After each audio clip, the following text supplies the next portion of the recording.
Now ake ngibuyele back kule ababeyihlekiza kakhulu le yamawigi ne-makeup nelontuza namaruji. Zonke lezi zinto mengiyibala it's a sign kumuntu wesifazane ukuthi uthanda izinto. Yabo le yama-makeup yamawigi that is a sign of umuntu wesifazane othanda izinto. Ngobani?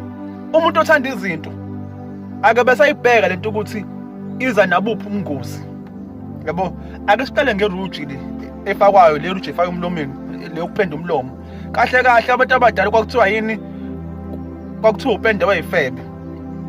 Yabo because lento vele it has been used ezikhathini ezidlula ukuthi umuntu wesifazane emefuna ukuyenga amadoda bayigcoba yona emlomeni.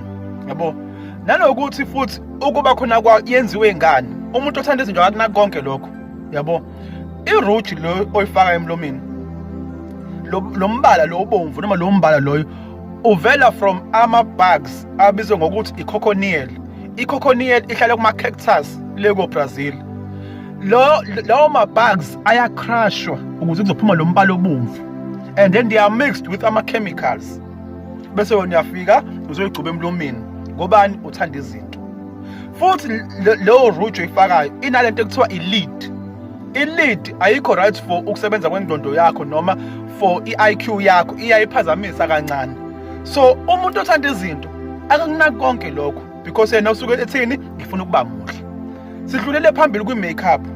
I-makeup kahle kahle yaduma kakhulu isebenziswa ezidumbini ukuphophotha idumbu ukuthi sibuke kahle. Kodwa into ebuhlungu kakhulu nge-makeup ukuthi inama-chemicals.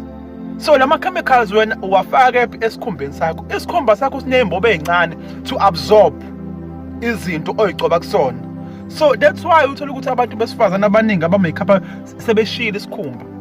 And i-makeup lama chemicals enawo enzela ukuthi ube dependent kuyona, uhlala uthembele kuyona, uhlala uyisebenzisa. I-damage enkulu esikhumbeni sakho idalwa i-makeup. Kuyenzeka ukuthola ukuthi uzoyifaka mhlawumbe ubona amaqhuqhuva awu-2 uthi uyabona ubuso bakho sebushile. Yini? Vele kumele ukuthi ube dependent kuyona ukuze bezokwenza imali ngawo.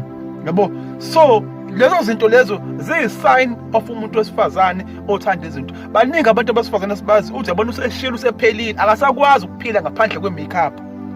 Uthi uyabuza yini ayi-wrong ngayo? Ayikho into ayi-wrong ngayo, ukuthanda izinto nje kuphela.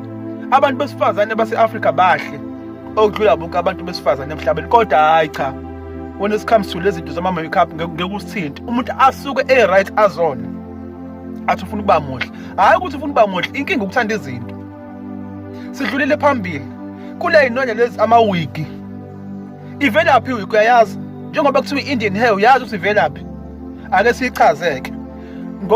Ngokosiko lwaseHindu umuntu wesifazane uma ukuthi unamabhadi izinto zakhe azihambi kahle, khona usiko olwenziwayo lokuthi aphuce ekhanda ukuze asuse lesinyama, asuse le bad luck.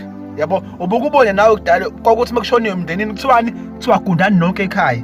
Ngobani? Nisusa isinyama, nisusa i-bad luck. Yabo bese nayithatha inole nambini oyilahla meniyilahla niyigcebe somewhere. So ngokosiko lwaseHindu umuntu wesifazane into zakhe ezingahambi kahle unesinyama namabhadi uyaphucwa ekhanda. Lezo y'nwele zayithathwa zihambe ziyoshiswa. Ngobani? Kushiswa isinyama, kushiswa i-bad luck.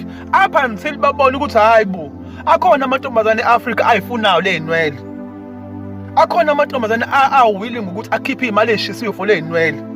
Yabo till today lezo y'nwele ayisashiswa kodwa kwenziwa le y'nwele enifaka emakhanda. Yabo? And they are making billions and billions ngazo le y'nwele lezi. So umuntu othanda izinto akakunaki konke lokho. Akakunaki konke lokho ukuthi hayibo lento engiyifaka ivelaphi. Ngobani? Uthi ufuna ukube muhle. So unkosikazi womuntu, one of the important qualities of inkosikazi womuntu akumele kube umuntu othanda izinto. Yabona umuntu othanda izinto, ngisho indoda ikutshela kahle ukuthi mina ngimfuna umuntu othanda izinto. Ngisho iphuzi indoda idakwa ikutshela kahle ukuthi mina angimfuni unkosikazi odakwayo, ngisho idakwa yona. Ngobani? That is a sign of umuntu othanda izinto. Kubalulekile ukuthi izinto siyibhekisise. singalawulwa ukuthi sithandane thina, sifunane, sifuna ukuba bahle, kanti in the end lezi zinto ukuphetha kwazo azizi nezinto ezi-right, ngoba ezinye zalezi zinto zigcina seyidala ukugula. Sedlule siye endabeni yamabhuluku ngoba naye bayihlikiza abanye bathuka nje impela ukuthi ungazosibhedela la wena, baze basho abanye bathi you are a narcissist. Angazi ukuthi yini leyo narcissist, into kanjalo. Yabona, awukwazi ukufaka ibhuluku nkosikazi womuntu. Ashayi wona umthetho, kodwa siyakhuluma nje ngenhloso yokukhulisana. Mhlawumbe kunomuntu odidekile, mhlawumbe nje ongenalo ulwazi, so kumele silikhulume iqiniso njengoba linjalo, yabo. Kuba kuyena ukuthi umuntu wenza akuthandayo, ngoba yabo umfana mezo actor kuwena uqala kubuke u-actor based on into ayibonayo. So wena uma usunkosikazi womuntu uyikale ngebhuluku, ufake ilegging, uyahamba nje phakathi kwamadoda awunankinga, usindelwe. Uma indoda isi-actor wena usuyaqala ukuthi hayibo ngunkosikazi womuntu, athi akunandaba nalokho. Unyusa inani labantu abazokushela noma abazo-actor kuwena if ungayihloniphi wena ngento oyibhokile. Yabo unkosikazi womuntu uyabonakala, ngisho abafana nabo bayamhlonipha umuntu ohloniphayo, yabo. Basho ukuthi awu sawubona mama, sawubona sisi, egqoke kahle nje ehloniphile. Kodwa uma usuyimpitshe ngamaleki ngamabhuluku, bazokutreat ngaleyo ndlela leyo le abakubona ngayo. Usayakushela ufana lawo usulokhu uthi ngunkosikazi womuntu, athi akunandaba nalokho, yabo. Lapho unyusa inani labantu abanjani abak-approachayo noma abakushelayo. In the end umuntu wesifazane nobuthakathaka. So you cannot do that as unkosikazi womuntu, ukuthi ube umuntu othanda amabhuluku usuganile esibongweni esithize. Ngicela ukuthi